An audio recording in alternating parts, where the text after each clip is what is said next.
सबसे पहला इंपॉर्टेंट सवाल है कि विश्व अंतर्राष्ट्रीय न्याय दिवस 2022 कब मनाया गया। देखिए, ये जो विश्व अंतर्राष्ट्रीय न्याय दिवस है साथियों, 17 जुलाई होता क्या है, 17 जुलाई 1998 को एक स्टैच्यूट पर साइन किया जाता है, यानी कि एक प्रकार की संधि है, उस पर साइन किया जाता है और उसके तहत अंतर्राष्ट्रीय क्रिमिनल कोर्ट अस्तित्व में आता है, जिसे 2002 में लागू कर दिया जाता है। समझ में आया, अंतर्राष्ट्रीय आपराधिक न्यायालय। तो अंतर्राष्ट्रीय आपराधिक न्यायालय की जो संधि है उस पर हस्ताक्षर किया गया था 17 जुलाई 1998 को, और इसीलिए 17 जुलाई को विश्व अंतर्राष्ट्रीय न्याय दिवस के रूप में मनाया जाता है।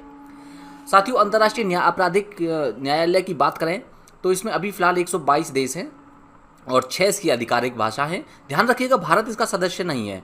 और जो इसका आईसीसी यानी कि अंतर्राष्ट्रीय आपराधिक न्यायालय का मुख्यालय है वो नीदरलैंड के हेग में स्थित है। ये यहाँ पर इसके बारे में रही सारी बातें। कुछ और संगठन और संस्थान मैंने यहाँ पर दे दिए हैं जिनका स्थापना और मुख्यालय आपको याद रखना है। मेनली इनके हेडक्वार्टर के लिए मैंने आपको यहाँ पर ये सारी जो चीज़ें हैं डाली हैं कि IMF और विश्व बैंक का मुख्यालय वाशिंगटन DC में है, यूरोपीय संघ का मुख्यालय ब्रुसेल्स में है, ओपेक का मुख्यालय वियना ऑस्ट्रिया में है, इसके अलावा OECD इसका मुख्यालय पेरिस में है, एशियाई विकास बैंक एशियन डेवलपमेंट का इसका मुख्यालय मनीला, आसियान का मुख्यालय जकार्ता, सार्क का मुख्यालय काठमांडू, ब्रिक्स देशों का मुख्यालय संघाई। आप याद रखिएगा, आसियान में 10 देश है और सार्क में 8 देश है। क्लियर हुआ। बिम्स्टेक का मुख्यालय ढाका बांग्लादेश में, नाटो का मुख्यालय ब्रुसेल्स बेल्जियम में, संघाई सहयोग संगठन SCO का मुख्यालय बीजिंग में और G15 का ये जो मुख्यालय है वो जेनेवा में। अब एक चीज़ नीचे कमेंट सेक्शन में मुझे आंसर करिए जल्दी कि G20 का मुख्यालय कहाँ है या नहीं है कहीं G20 का मुख्यालय, नीचे कमेंट सेक्शन में जरूर बताइए। नेक्स्ट है सिंगापुर ओपन महिला सिंगल्स के फाइनल में PV सिंधु ने किसे हराया है। देखिए, जो ये सिंगापुर ओपन है साथियों, ये बैडमिंटन का टूर्नामेंट है।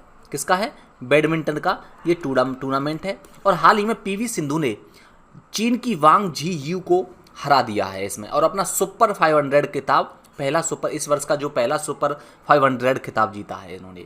पुरुष एकल की बात करें, ये तो रही महिला एकल की बात, PV सिंधु ने खिताब जीता है। और पुरुष एकल की बात करें तो पुरुष एकल में एंथनी सिनसुका गिंटिंग ने खिताब जीता। आप इतना याद रखिएगा। PV सिंधु द्वारा जो कुछ अन्य खिताब जीते गए हैं पीछे इसी साल में, वो एक तो है super 300 tournament Syed Modi international और एक है स्विस ओपन। याद रखिएगा दोनों को। अब कुछ यहाँ ट्रॉफी है उनसे संबंधित खेल है जो अक्सर सवाल बनते हैं एग्जाम में, तो यहाँ इन चीज़ों को याद रखिएगा। थोड़ा सा मैं आपको बता देता हूँ। देखिए, डेविस कप ये टेनिस से संबंधित है और फेड कप ये भी टेनिस से संबंधित है। बस फर्क ये है कि जो डेविस कप है वो पुरुषों का है और फेड कप महिलाओं से संबंधित है। नेक्स्ट है संतोष ट्रॉफी, ये फुटबॉल से संबंधित है। फीफा विश्व कप ये भी फुटबॉल से संबंधित है। थॉमस कप बैडमिंटन और ओबेर कप ये भी बैडमिंटन, दोनों बैडमिंटन से संबंधित है। ये वही बात है कि ये पुरुषों से संबंधित है, पुरुषों का टूर्नामेंट है थॉमस कप, और ओबेर कप महिला बैडमिंटन खिलाड़ियों का टूर्नामेंट है। याद रखिएगा, बहुत इंपॉर्टेंट है अब की बार इस सवाल बनने का, क्योंकि थॉमस कप को भारत ने जीता है और इंडोनेशिया को हरा करके जीता है। 14 बार का जो चैंपियन है इंडोनेशिया उसको हराकर, जबकि उबेर कप दक्षिण कोरिया ने जीता है चीन को हरा करके। यहाँ पर इन सारी चीज़ों को आप लोग याद रखिएगा। मर्डेका कप फुटबॉल से संबंधित है। राइडर कप गोल्फ से संबंधित है। सालिम कप ये भी गोल्फ से संबंधित है। वॉकर कप गोल्फ से संबंधित है। सुधीर रमन कप ये बैडमिंटन से संबंधित है। रणजी ट्रॉफी क्रिकेट से संबंधित है। इसके अलावा दिलीप ट्रॉफी, ईरानी ट्रॉफी, देवधर ट्रॉफी और विजय हजारे ट्रॉफी ये सभी क्रिकेट से संबंधित है दोस्तों। MCC मुरुगप्पा गोल्ड कप ये हॉकी से संबंधित है और चैंपियंस ट्रॉफी ये क्रिकेट से संबंधित है। होपमैन कप टेनिस से संबंधित है। लालीला कप फुटबॉल, नेहरू ट्रॉफी नौकायन या नौका यात्रा, नेहरू कप फुटबॉल और वेलिंगटन ट्रॉफी नौकायन। आप ना इन दोनों को याद रखिएगा, नेहरू ट्रॉफी और नेहरू कप। नेहरू ट्रॉफी तो नौकायन से संबंधित है, जबकि नेहरू कप फुटबॉल से संबंधित है।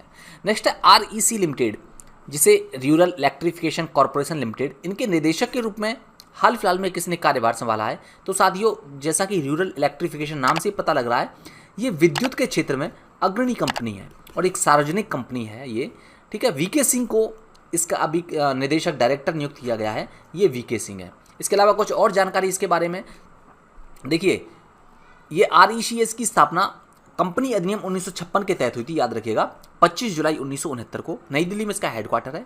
ये नवरत्न कंपनी है और इसके जो अध्यक्ष या हम कह सकते हैं प्रबंध निदेशक और अध्यक्ष वो राजीव शर्मा है। इसका जो आदर्श वाक्य है या ध्येय वाक्य जो मोटो कह सकते हैं, इसका आदर्श वाक्य है असीमित ऊर्जा अनंत संभावनाएं। मोस्ट इंपॉर्टेंट है, याद रखिएगा, क्योंकि एग्जाम का आजकल ट्रेंड ऐसा है कि जो एग्जाम में ज़्यादातर आदर्श वाक्य के बारे में पूछ लिया जाता है। नेक्स्ट है, हाल ही में G20 के वित्त मंत्रियों और सेंट्रल बैंक गवर्नर्स की बैठक कहाँ पर आयोजित हुई है। देखिए, क्योंकि G20 का अभी समिट होने वाला है नवंबर में, तो इससे पहले इसके वित्त मंत्रियों और सेंट्रल बैंक के जो गवर्नर्स हैं उन की बैठक आयोजित हुई है और ये बाली में आयोजित हुई है साथियों। तो राइट आंसर इसका बाली है।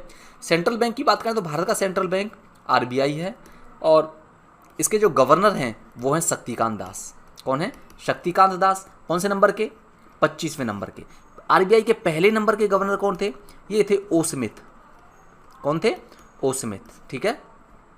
और CD देशमुख इसके पहले भारतीय गवर्नर थे RBI की। RBI की स्थापना की बात करें तो साथियों 1935 में इसकी स्थापना होती है और 1949 में RBI का राष्ट्रीयकरण हो जाता है। ये यहाँ पर सारी बातें RBI की रही।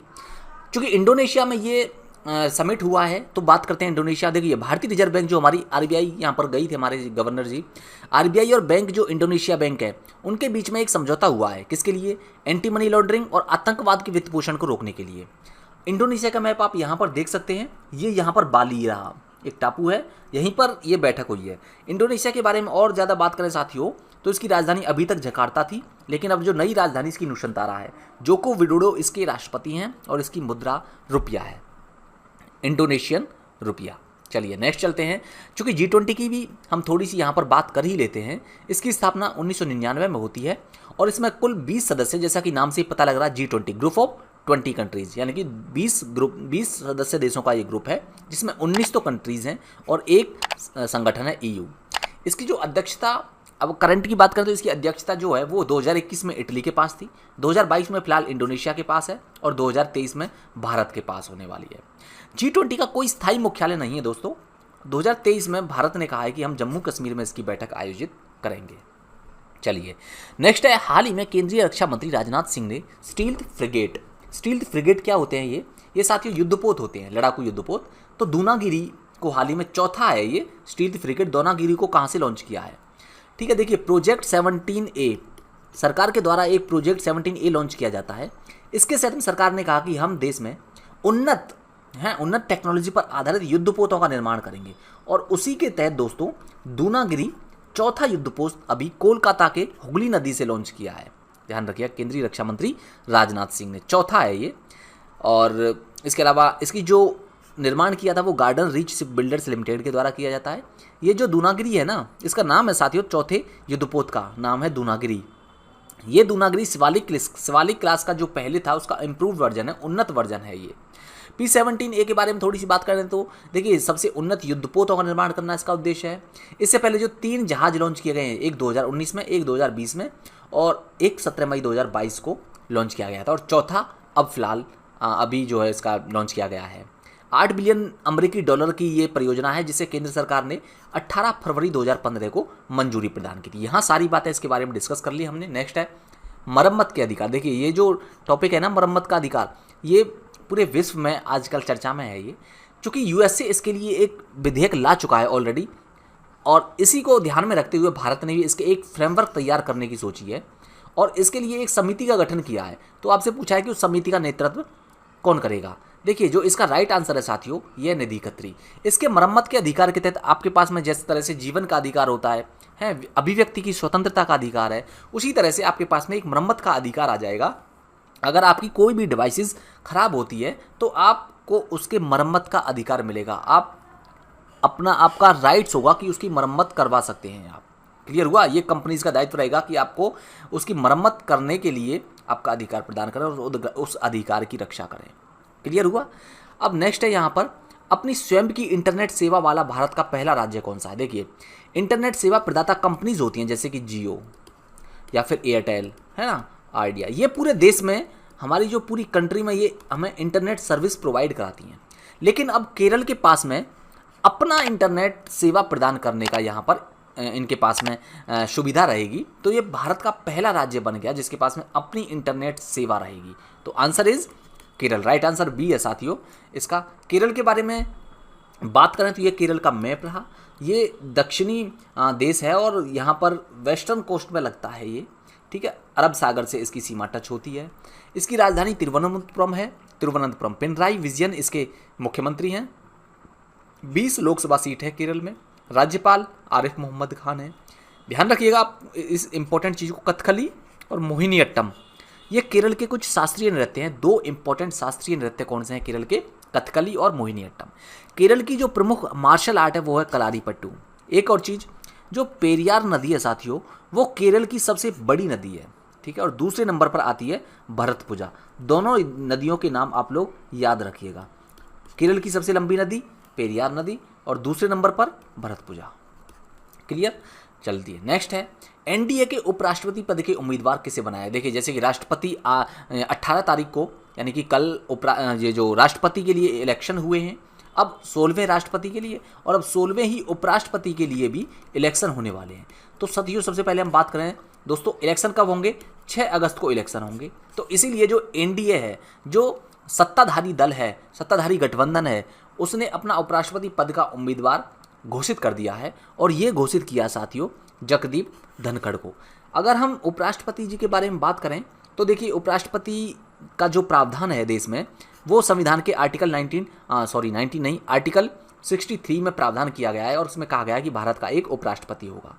उपराष्ट्रपति के अपने कोई कार्य नहीं होते हैं दोस्तों, ये राज्यसभा का पदेन सभापति होता है, यानी कि इनके कार्य जो होते हैं वो राज्यसभा के सभापति के रूप में ही होते हैं। नेक्स्ट है, इसके निर्वाचन की बात करें तो संसद के जो सदन है, दोनों सदनों के सदस्यों से मिलकर एक निर्वाचक गण बनाया जाता है और एकल संक्रमणीय मत द्वारा इनका चुनाव होता है। और अर्हता की बात करें तो भारत का नागरिक होना चाहिए कोई भी व्यक्ति जो 35 वर्ष की आयु पूरी कर चुका हो और राज्यसभा का सदस्य निर्वाचित होने के लिए अर्हत हो। धनखड़ जी के बारे में बात करें थोड़ी सी बारे में, जिनको उम्मीदवार घोषित किया है, ये झुंझुनू से सांसद भी रह चुके हैं, संसदीय मामलों के राज्य मंत्री भी रह चुके हैं 1990 में, और 1993 में ये राजस्थान विधानसभा के लिए भी चुने गए थे। ये सारी बातें हमने स्टैटिक के साथ में यहाँ पर डिस्कस करी। नेक्स्ट है पैरासिन ओपन। इसका खिताब हाल ही में किसने जीता? देखिए, पैरासिन जो ओपन है ना, ये शतरंज से की संबंधित है। ये शतरंज का क्या है? टूर्नामेंट है दोस्तों, शतरंज का टूर्नामेंट पैरासिन ओपन। और ये हुआ कहाँ पर है? ये सर्बिया में हुआ है। और यहाँ पर भारत के जो ग्रैंड मास्टर हैं आर प्रज्ञानंद, यहाँ पर आप देख सकते हैं इनको, आर प्रज्ञानंद ने यह खिताब जीत लिया। किसको हराया है? आर प्रज्ञानंद ने दोस्तों ये अलेक्जेंडर प्रेडके को हराया, याद रखिएगा, ठीक है। और तीसरे नंबर पर अलीशर सुलेमानोव रहे हैं यहाँ पर। अब चूंकि सर्बिया की बात हो रही है तो सर्बिया के बारे में बात करें, राजधानी बेलग्रेड है, राष्ट्रपति बोरिस टैडिक है और मुद्रा सर्बियाई दिनार है इसकी। और जहाँ इसकी संसद है, सर्बिया की संसद को फेडरल असेंबली बोला जाता है। बाउंड्रीज की बात करें तो बोस्निया से इसकी बाउंड्री लगती है, क्रोएशिया से लगती है, हंगरी से लगती है, रोमानिया से लगती है, बुल्गारिया से लगती है, नॉर्थ मैसिडोनिया से लगती है, इधर कोसोवो से, और यहाँ मॉन्टेनिग्रो से लगती है। और एक और चीज़ याद रखिएगा, सर्बिया नाटो का भी मेंबर है। क्लियर? नेक्स्ट है, हाल ही में भारत का 104वां यूनिकॉर्न कौन बना है? साथियों, अगर यूनिकॉर्न की बात करें तो ये एक ऐसा उभरता हुआ तेज गति से, यानी तेजी से उभरता हुआ स्टार्टअप होता है जो $1 बिलियन की वैल्यू का होता है। ध्यान रखिएगा, इसकी यही डेफिनेशन है, ऐसा स्टार्टअप जो $1 बिलियन की वैल्यू को क्रॉस कर चुका है। तो अभी भारत का 104वां यूनिकॉर्न बना है और वो बना है दोस्तों वन कार्ड। क्लियर हुआ? इससे पहले 100वां यूनिकॉर्न कौन सा था, ये भी आप याद रखिएगा, ओपन जो था वो 100वां यूनिकॉर्न था। क्लियर हुआ? और 101वां कौन था, जो फिजिक्स वाला है, वो 101वां यूनिकॉर्न बन चुका है।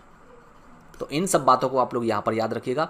चलिए, आज का सवाल जिसका आंसर आपको नीचे कमेंट सेक्शन में करना है, भारतीय ओलंपिक संघ ने राष्ट्रमंडल खेल 2022 के लिए कितने सदस्यीय भारतीय दल की घोषणा की है? नीचे कमेंट सेक्शन में बताइए। कल का रिवीजन कर लेते हैं फटाफट। प्रतिवर्ष विश्व युवा कौशल दिवस कब मनाया जाता है? तो दोस्तों ये मनाया जाता है 15 जुलाई को। प्रतिष्ठित मदर टेरेसा मेमोरियल अवार्ड से हाल ही में किसे सम्मानित किया गया है? दिया मिर्जा और अफरोज शाह को सम्मानित किया गया है। वर्ष 2022 में स्किल इंडिया मिशन की कौन सी वर्षगांठ मनाई गई? तो ये 7वीं वर्षगांठ मनाई गई दोस्तों। आर्थिक मामलों की मंत्रिमंडलीय समिति ने तिरंगा हिल अंबाजी आबू रोड नई रेल लाइन के निर्माण की मंजूरी दी है। इसकी कुल लंबाई 116.65 किलोमीटर है। भारत का पहला मंकी पॉक्स मामला केरल में सामने आया है। नेक्स्ट है, गूगल ने भारतीय एयरटेल में $1 बिलियन के साथ कितने प्रतिशत हिस्सेदारी खरीदी है? 1.2% की। केंद्र सरकार ने राज्य और केंद्रीय कर लेवी छूट कार्यक्रम को कब तक आगे बढ़ाया है? 31 मार्च 2024। गूगल की पेरेंट कंपनी अल्फाबेट हाल ही में किसने अपने बोर्ड में नियुक्त किया गया है? तो मार्टी सावेज को इन्होंने अपने बोर्ड में नियुक्त किया गया है। हाल ही में EFIR सेवा का शुभारंभ लागू करने वाला जो राज्य है वो है उत्तराखंड। हाल ही में राष्ट्रीय कृषि बाजार के तहत प्लेटफॉर्म ऑफ प्लेटफॉर्म्स, ये एक तरह से प्लेटफॉर्म है, ये किसके द्वारा लॉन्च किया गया है? तो नरेंद्र सिंह तोमर जो कि कृषि मंत्री हैं, इनके द्वारा बेंगलुरु में लॉन्च किया गया है, बेंगलुरु में। ये यहाँ पर सारी बातें रही साथियों। उम्मीद करता हूँ आपको वीडियो पसंद आएगी, तो सब्सक्राइब जरूर करिएगा और अपने साथियों के साथ में शेयर करना बिल्कुल ना भूलें। इसी के साथ में थैंक यू सो मच।